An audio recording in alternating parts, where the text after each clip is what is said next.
Good morning students, welcome to the zoology class. आज का हमारा टॉपिक है अंडाणु जनन यानी कि oogenesis। प्राणियों में प्रजनन दो प्रकार से होता है, अलैंगिक जनन यानी कि ए सेक्सुअल मोड ऑफ रिप्रोडक्शन एवं लैंगिक जनन यानी कि सेक्सुअल मोड ऑफ रिप्रोडक्शन। लैंगिक जनन की प्रथम अवस्था युग्मक जनन होती है। जनन कोशिकाओं से युग्मकों के निर्माण की प्रक्रिया को ही युग्मक जनन या गैमेटोजेनेसिस कहा जाता है। जो नर प्राणी होते हैं उनके युग्मक या गैमेट सक्रिय गतिशील होते हैं जिन्हें शुक्राणु कहा जाता है।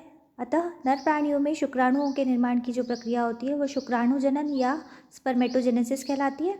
मादा प्राणियों के युग्मक अगतिशील बड़े एवं भोजन युक्त होते हैं जिन्हें अंडाणु कहा जाता है। अतः मादा प्राणियों में यानी कि फीमेल ऑर्गेनिजम्स के अंदर जो अंडाणु या ओवा के निर्माण की प्रक्रिया है उसे हम oogenesis कहते हैं। So basically it is the process of formation and maturation of ova which is called as oogenesis।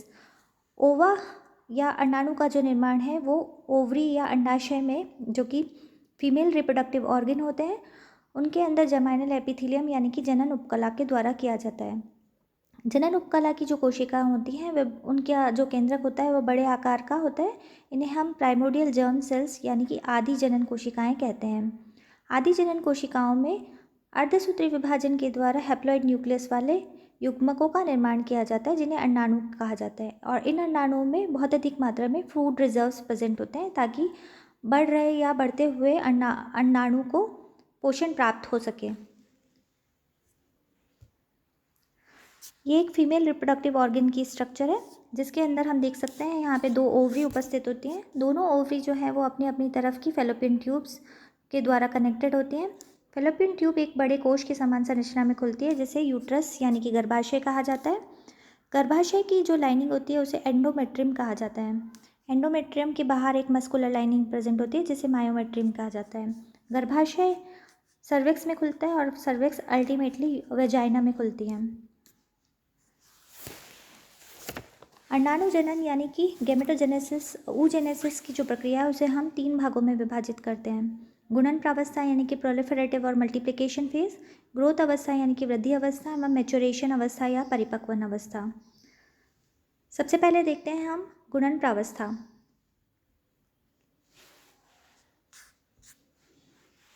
Multiplication phase, growth phase and maturation phase. Multiplication phase जो है उसके अंदर हम दो भागों में उसे विभाजित कर सकते हैं। प्राइमोडियल जर्म सेल्स यानी कि आदि जनन कोशिकाओं में समसूत्री विभाजन के द्वारा oogonia या मदर सेल का निर्माण किया जाता है एवं संख्या में वृद्धि की जाती है।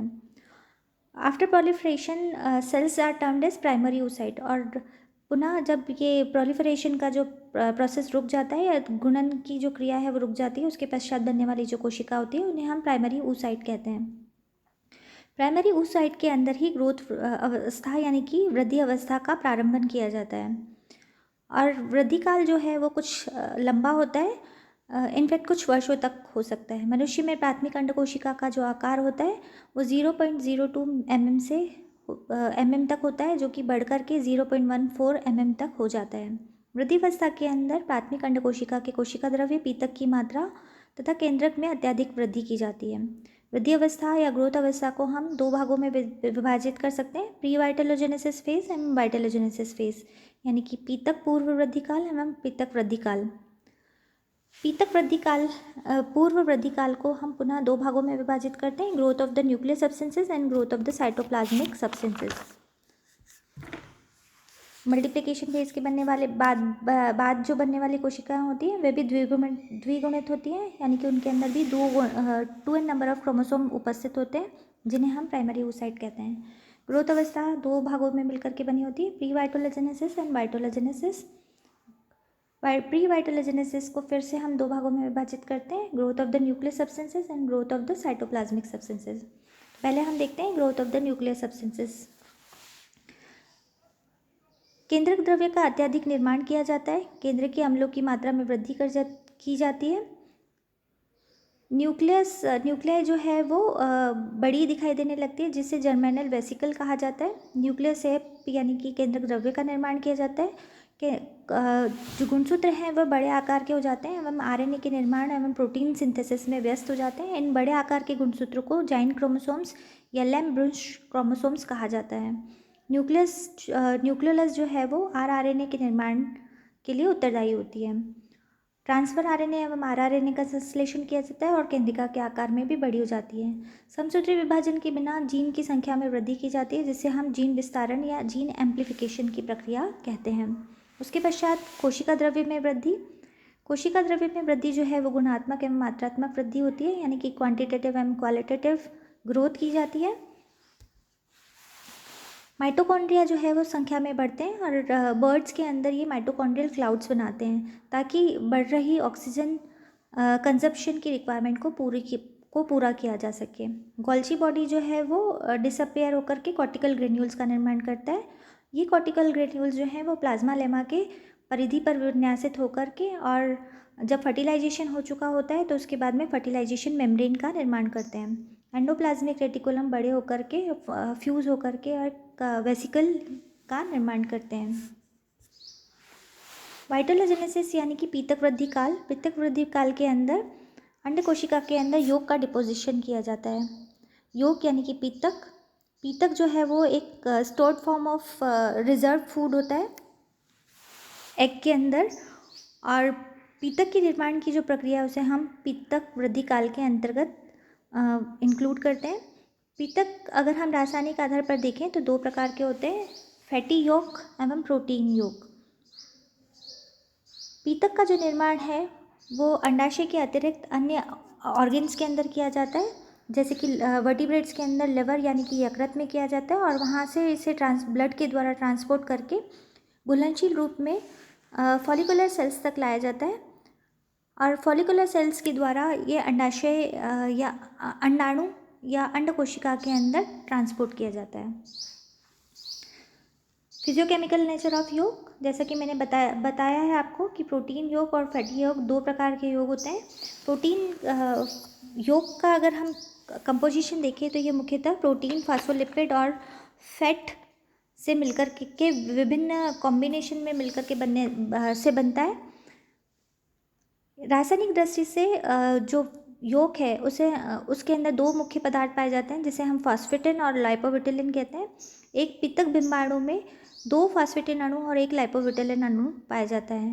पीतक का निर्माण या पीतक बिंबाणुओं का निर्माण माइटोकॉन्ड्रिया में किया जाता है, अंडाणु में उपस्थित माइटोकॉन्ड्रिया में किया जाता है।